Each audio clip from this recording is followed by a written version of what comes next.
Hi అండి అందరికీ. నిన్న మా హస్బెండ్ వస్తూ ఒక బ్రెడ్ ప్యాకెట్ తీసుకొని వచ్చారు. బ్రెడ్తో ఏం చేయొచ్చా అని యూట్యూబ్లో సెర్చ్ కొడితే అన్ని బ్రెడ్ పిజ్జాసే వచ్చాయండి. ఇంకా బ్రెడ్ పిజ్జా చేద్దామని నేను కూడా డిసైడ్ అయిపోయి చేశానమాట. దీని రివ్యూ లాస్ట్లో చెప్తానండి, జెన్యూన్గా చెప్తాను, మీరు లాస్ట్ వరకు చూడండి.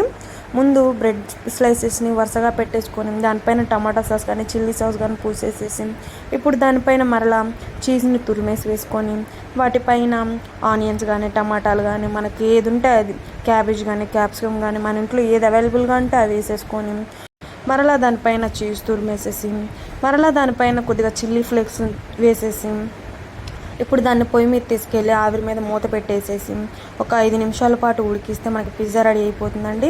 దీని రివ్యూ వచ్చేసి చాలా చండాలంగా ఉందండి. ఎవరు ట్రై చేయొద్దు. లైక్ చేయండి, కామెంట్ చేయండి, సబ్స్క్రైబ్ చేయడం మాత్రం మర్చిపోకండి. బాయ్.